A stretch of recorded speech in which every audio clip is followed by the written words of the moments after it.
Viksit Bharat youth parliament 2026 കേരളത്തിന്റെ ശബ്ദമായി മാറിയത് 3 മിടുക്കികൾ.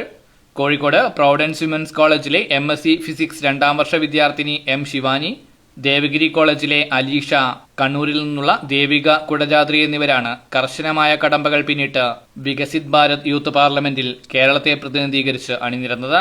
ജൂൺ 15 മുതൽ 17 വരെ ഡൽഹിയിലെ സംവിധാൻ സദനിലെ സെൻട്രൽ ഹാളിൽ നടന്ന സമ്മേളനത്തിൽ അതീവ ആത്മവിശ്വാസത്തോടെയാണ് ഇവർ തങ്ങളുടെ ആശയങ്ങൾ പങ്കുവച്ചത്. രാജ്യത്തിന്റെ നയരൂപീകരണ വേദികളിലൊന്നായ പാർലമെന്റ് ഹാളിൽ പ്രമുഖ വ്യക്തിത്വങ്ങൾക്ക് മുന്നിൽ സംസാരിക്കാൻ സാധിച്ചത് അവിസ്മരണീയമായ അനുഭവമാണെന്ന് വിദ്യാർത്ഥിനികൾ പറഞ്ഞു. നമസ്കാരം, ഞാൻ ശിവാനി, പ്രൊവിഡൻസ് വിമൻസ് കോളേജിലെ അവസാന വർഷ MSc ഫിസിക്സ് വിദ്യാർത്ഥിനിയാണ്.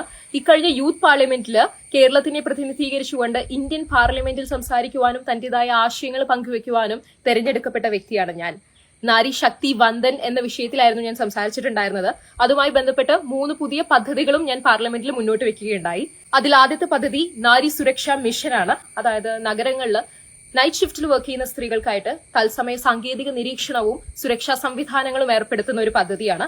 രണ്ടാമത്തേത് 18 ഇയേഴ്സ് സോവറിൻ ഗ്യാരണ്ടി എന്ന് പറയും. അതായത് സാമ്പത്തികമായിട്ട് പിന്നോക്കം നിൽക്കുന്ന കുടുംബങ്ങളിൽ പെൺകുഞ്ഞ് ജനിക്കുമ്പോൾ സർക്കാർ ഒരു നിശ്ചിത തുക നിക്ഷേപിക്കുകയും ആ കുട്ടി 18 വയസ്സെത്തുമ്പോൾ ആ തുക, അതായത് ഇൻട്രസ്റ്റ് സഹിതം ആ കുട്ടിക്ക് ആ തുക തന്റെ ഹയർ എഡ്യൂക്കേഷന് വേണ്ടിയിട്ടോ അല്ലെങ്കിൽ സ്റ്റാർട്ടപ്പ് ബിസിനസ്സുകൾക്ക് വേണ്ടിയിട്ടോ ഉപയോഗിക്കാൻ പറ്റുന്ന രീതിയിലേക്ക് ആ തുക മാറുന്ന ഒരു വലിയ തുകയായി മാറുന്ന ഒരു പദ്ധതിയാണിത്. മൂന്നാമത്തേത് നാഷണൽ റിട്ടേൺഷിപ്പ് ഗ്യാരണ്ടി എന്ന് പറയും. മെറ്റേണിറ്റി ലീവ് കഴിഞ്ഞിട്ട് സ്ത്രീകൾ ജോലി സ്ഥലങ്ങളിൽ വീണ്ടും ജോയിൻ ചെയ്യുമ്പോൾ അവർക്ക് 6 മാസത്തെ പെയ്ഡ് അപ്സ്കില്ലിംഗ് ചാനൽ പ്രൊവൈഡ് ചെയ്യുന്ന കോർപ്പറേറ്റ് കമ്പനികൾക്ക് സർക്കാർ കോർപ്പറേറ്റ് നികുതിയിൽ ഇളവുകൾ നൽകുന്ന ഒരു സ്കീമാണിത്. നിരവധി മത്സരാർത്ഥികളിൽ നിന്ന് തെരഞ്ഞെടുക്കപ്പെട്ട് ദേശീയ തലത്തിൽ കേരള യുവത്വത്തിന്റെ പ്രതിനിധികളായി മാറിയ ഇവർക്ക് അഭിനന്ദന പ്രവാഹമാണ്.